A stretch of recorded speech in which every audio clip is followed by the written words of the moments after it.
Hello friends, welcome back to my channel. The Indian startup ecosystem is going through very difficult phase. There have been issues about the once poster boys of the Indian startup ecosystem, be it Byjus, be it Paytm, and the issues are uh, not dying down anytime soon. There have been concerns on the regulatory compliance issues. There have been concerns on the internal management and the corporate government governance issues on these companies, and this makes us to think: is the startup ecosystem is having a deep problem within? So this video is just a follow-up video on the Byju's video we did earlier, where we discussed the Byju's problem, the rise and fall of the company in detail.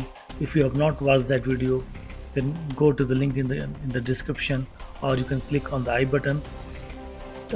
But there are some major developments in the on the issue of Byju's, and I'm making this video because I thought it is worth mentioning, so that we can have an update on the issue and whether we can see if this they are able to resolve the issue anytime soon. So let's get started.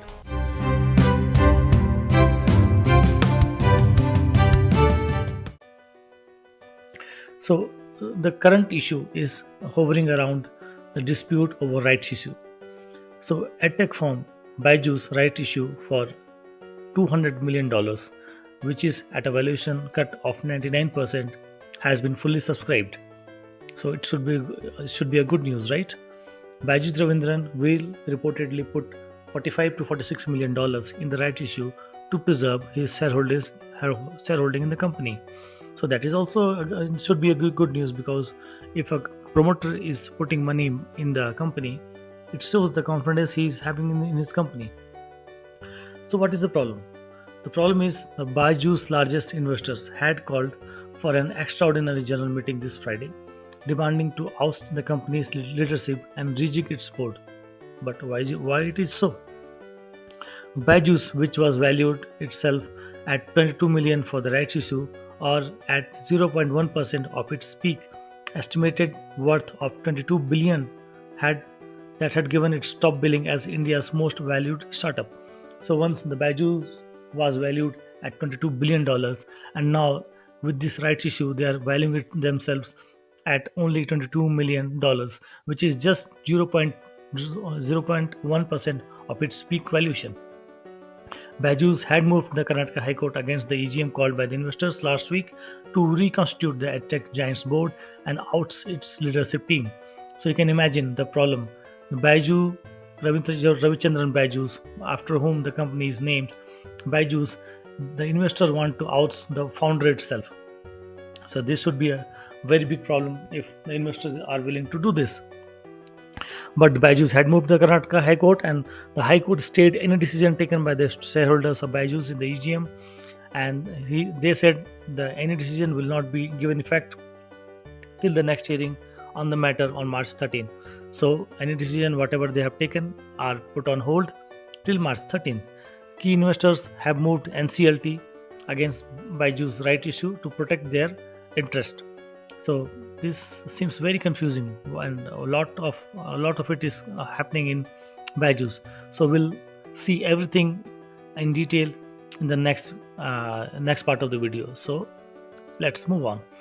So first we'll see what is the issue about the rights issue.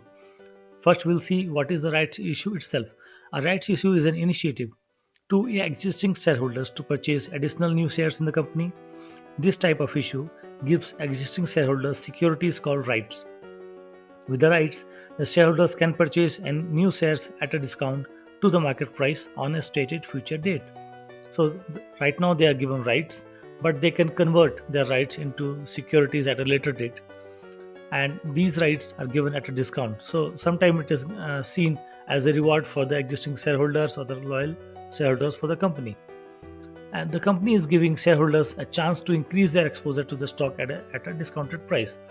So if a company want to reward its investors, its loyal shareholders, and also they want to issue some fresh capital, they normally come with a rights issue. So Everybody will ask, but why Byjus need money? Byjus need money because they have a lot of debt. They are facing liquidity issues, and this money raised through rights issue will be used primarily to tide over its liquidity crisis as well as to repay some of its vendors and debtors. So Byjus is under immense debt, and there was issue about the term B loan they had taken, the US dollar term B loan, which also the lenders they have started the default proceedings in the USA. That is also an issue which we discussed in the previous video. So this money they want to use for to save the company. That's what the management is saying, that it is not time for us to fight amongst us, and this money will save the company, and then we can take the company out of the troubled waters. So who are the investors in Byjus? So if you see the shareholding patterns, 63.5% of the shareholding is with the funds, different kind of investors, and around 26% is with the founders. So the majority shareholders are who? They are funds. Who are these funds? They are funds like Chan Zuckerberg Initiatives, Sequoia Capital India, Bond Ventures Capital, Silver Lake, BlackRock, Sand Capital Management, Alcon Capital Management, Sofina, Tencent, and there are many more. So what the problem these investors are having? Why they are so egged? The investors seem to have grown tired of the issues around opacity in day-to-day operations, delay in sharing the financial statements with shareholders, not having kept apprised of the Indian government's action against Byjus and founder Mr. Ravindran, lack of action on corporate governance problems because they have been taking up these corporate governance issues with the management since long, but they are not acting on it. They also cited communication blockade from the Byjus management. They are claiming that they are not told anything by the management and they are kept in dark. In the June last year also, Deloitte stepped down from its role due to an inordinate delay in filing FY22 financials. So you can imagine that the FY22 financials were published after almost in December 2023.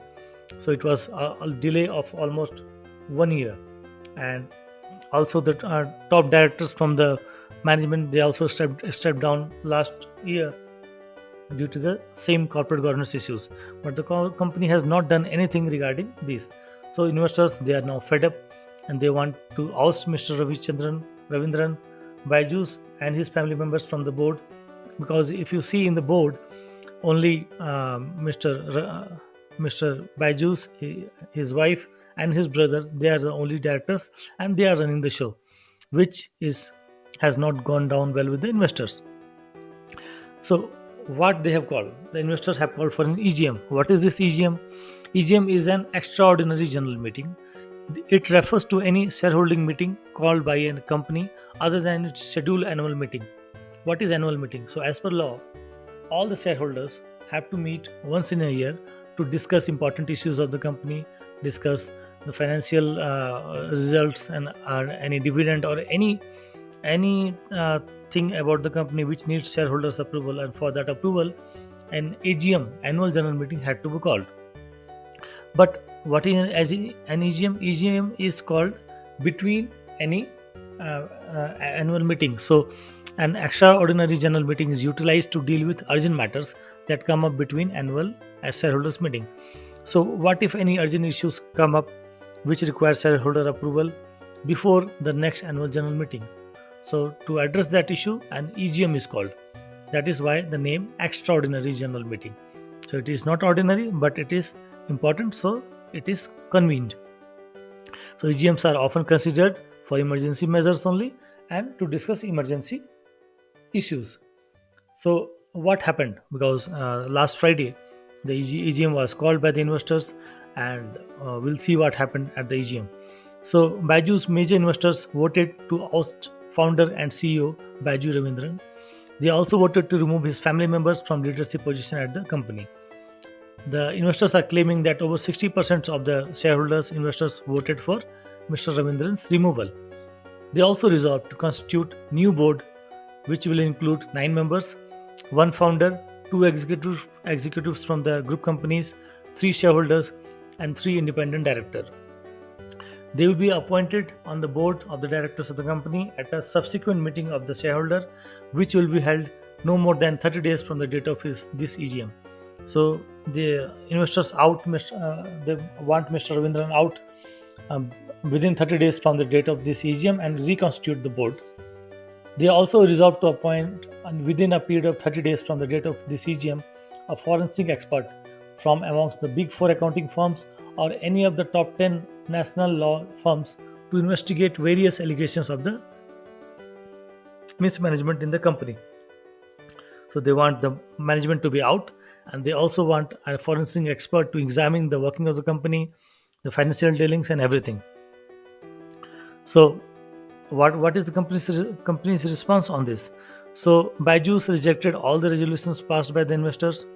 Neither Mr. Byju Raveendran nor his family member attended the EGM.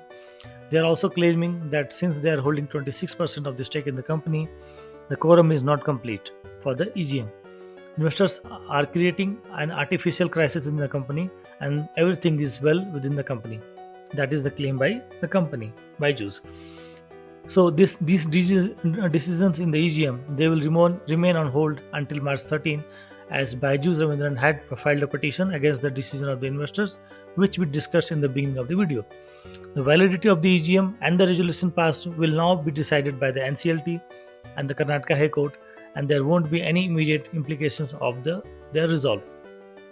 So since the investors, they have moved to NCLT and the company has moved to Karnataka High Court, so these issues will be resolved by the legal bodies now, and these resolves, the resolutions at the EGM, will not have any effect immediately. But what will be the consequences of this fiasco, of the dispute going on between them? So it is already some lending investors and founders in the Indian startup ecosystem have began negotiating terms between the companies they have invested into, because the issue here is that though the funds, they are having 63% stake in the company, as per the shareholders agreement, they do not have a power to oust the founders from the company. So though they are trying to oust the founders from the company, but as per the shareholder agreement, they don't have any right to do so. So all the other investors, whoever has invested in the Indian companies, especially the startups, they are trying to renegotiate the terms and try to remove any such terms in the shareholder agreement, so that in case in future they need to do so, they will be free. And the issue is also giving effect, because this can also result in major scale down in the Byjus operation. Because suppose if the funding is not received, which the company needs urgently, so they will have to scale down the operations, they will have to close many branches, or even the company itself, which will eventually cast an impact on the tech industry of India and as a whole, and leave thousands of people jobless.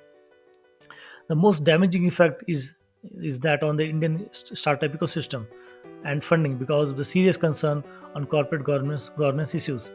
So there were concerned because of higher valuations, where the companies, they were coming up with higher valuations, and the EVs, venture capital funds, they were investing in them on skyrocketing valuations, and some are not able to get an honorable exit from the company, and then there are issues with the government, with the regulators, and the corporate governance issues. So this is impacting the Indian startups ecosystem very negatively, and this may dent the global the FDIs in Indian corporate sector also.